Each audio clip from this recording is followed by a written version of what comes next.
اور بیناتن مفعول 2 ہو گیا. ٹھیک ہے.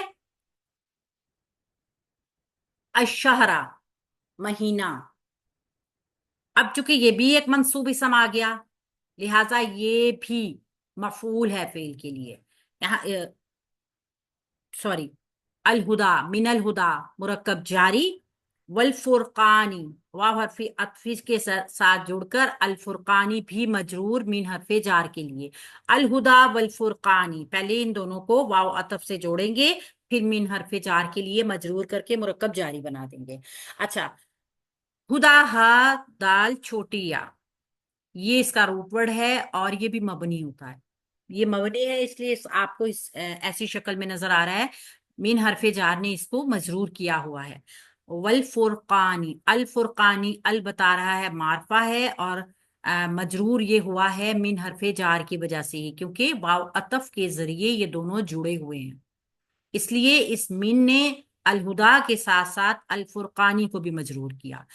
فرق کرنے والی حق اور باطل واضح کرنے والی الگ الگ کرنے والی.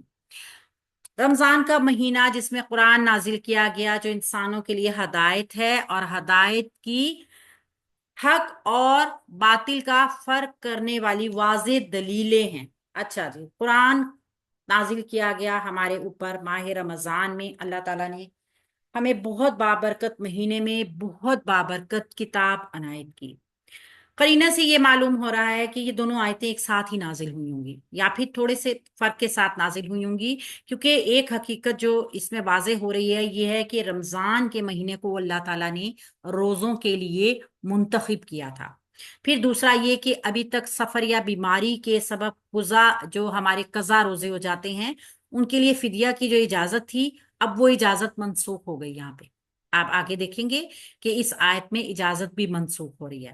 روزے کے لیے ماہ رمضان کا انتخاب اللہ تعالیٰ کا کہ یہ وہ مہینہ جس میں دنیا کے لیے ہدایت آئی قرآن کا نزول ہوا. اس ہدایت کے متعلق فرمایا گیا کہ یہ ہدایت بھی ہے اور اس میں ہدایت اور فرقان کی بینات بھی ہیں.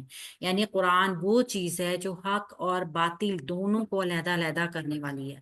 اگر آپ قرآن کو کھولیں گے اس کو پڑھیں گے اس کو سمجھیں گے اس کے اوپر غور فکر اور تدبر کریں گے تو آپ کو حق اور باطل دونوں واضح ہو جائیں گے کیونکہ قرآن بتا رہا ہے جو کہ کتاب حق ہے کہ یہ انسانوں کے لیے ہدایت ہے. پھر واضح دلائل ہیں اس میں ہدایت میں سے بھی ہیں اور فرق کرنے والی بھی ہے یعنی حق اور باطل دونوں کو علیحدہ علیحدہ کرنے والی بھی ہے.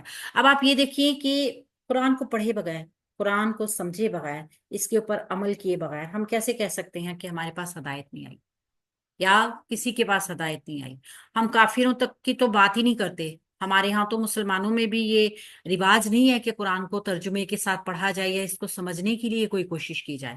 ان کی تمام تر نیکی اس ایک جو ہے حدیث تک ہی محدود رہ گئی ہے کہ الف لام میم 3 حرف ہیں الف 10 نیکیاں لام 10 نیکیاں اور میم 10 نیکیاں دیتے ہیں. آپ دیکھیے کہ کتاب اپنے آپ کو کہہ رہی ہے کہ میں فرق کرنے والی ہوں حق باطل کا. میں واضح ہوں. ہدایت واضح ہو جائے گی قرآن کو پڑھ کے سمجھنے کے بعد. انسانوں کے لیے نازل ہوا ہے. اللہ تعالیٰ نے یہاں مسلمانوں کے لیے نہیں کہا اللہ تعالیٰ نے انسانوں کے لیے کہا. اس کا مطلب کیا ہے اگر ہم مسلمان اس کو اپنی کتاب سمجھتے ہیں ہمیں سمجھ آئے گی تو ہم کافر کو اس کا راستہ دکھائیں گے نا کہ اس سے ہدایت لو. جب آج تک ہم ہی اس کو سمجھنے سے قاصر ہیں ہم نے کیا کام کرنا ہے دین کا. ہمارا تو دین مجھے بعض اوقات بہت افسوس ہوتا ہے اس بات کے اوپر. ہمارا دین کتنا محدود کر دیا گیا ہے. صرف نماز روزہ بند کمرے کے نوافل یہ سارا کچھ کرنے کے لیے تو اللہ تعالیٰ نے ہمیں دنیا میں نہیں بھیجا. اس کے لیے تو فرشتے بہت ہیں. آپ اپنی کیجئے عبادت انفرادی عبادت کیجئے. نماز فرض ہے وہ تو ایسا ہی ہے جیسے ہم کھا رہے ہیں یا پی رہے ہیں. روزہ ہمارے جسم کا تزکیہ کر رہا ہے اس کو آپ عبادت نہ سمجھیے وہ تو ہم نے کرنا ہی کرنا ہے. آپ کی زندگی کا فرض یہ نہیں ہے آپ کو بھیجنے کا مقصد یہ نہیں ہے کہ آپ دنیا میں جا کے بس نمازیں اور نوافل اور قرآن کی عربی پڑھ کر آ جائیں واپس. اللہ تعالیٰ نے جب پچھلی امتوں کو معزول کیا تو آپ نے کیا سبق لیا؟ اللہ تعالیٰ نے جب نو انسانی کو شروع کیا اور یہاں پہ جو شیاطین بسیرا تھا پہلے ان کو معزول کیا، ان کو ختم کیا، ایک نئی قوم کو، ایک نئی امت کو بنایا، تو ہم نے کیا سیکھا اس سے؟ ہم بھی وہی کام کریں تو پھر ہمارے آنے کا کیا فائدہ ہو؟ ہم آج تک اسی لیے اتنی پسپائی میں اور اتنے برے حالات میں ہیں کہ ہم سب میں سے شاید ہی بہت کم لوگ ہوں گے جن کو یہ معلوم ہوگا کہ ہمارا زندگی میں آنے کا مقصد کیا ہے۔ اصل میں سمجھا جائے تو انسان کا دنیا میں آنے کا مقصد اللہ کی تمام زمین کو عہد سے بھر دینا ہے، دنیا کے ایک ایک کونے میں اللہ کا وحدہ لا شریک کا پیغام پہنچانا ہے۔ اگر آپ اپنی ذات میں بہت زیادہ عبادت گزار ہیں اور کام کر رہے ہیں، عبادتیں کر رہے ہیں، نوافل کر رہے ہیں، ٹھیک ہے، گڈ ہے، بہت اچھا ہے، لیکن آپ کی اس عبادت کا آپ کے معاشرے کو کیا فائدہ ہے؟ آپ کی سوسائٹی کو کیا فائدہ؟ آپ کے ارد گرد رہنے والوں کو اس کا کیا فائدہ پہنچتا ہے؟ کوئی بھی انسان اپنے آپ کو ذاتی فائدہ پہنچا کے تو کبھی کسی دوسرے کا فائدہ نہیں کر سکتا۔ آپ اللہ کے اس پیغام کو پوری دنیا میں عام کرنے کے لیے آئے ہیں۔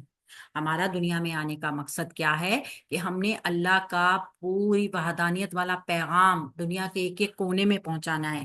جن کو پہنچ گیا ان کا فرض ہے کہ جہاں تک نہیں پہنچا وہاں تک اس کو لے کر جائیں، لیکن ہم اس چیز سے بالکل مطلب آنکھیں بند کی ہوئی ہیں۔ ہم سمجھتے نہیں ہیں کہ ہماری ذمہ داری ہے۔ جب ہم نے اس کو سمجھا ہی نہیں اپنی ذمہ داری، ہم نے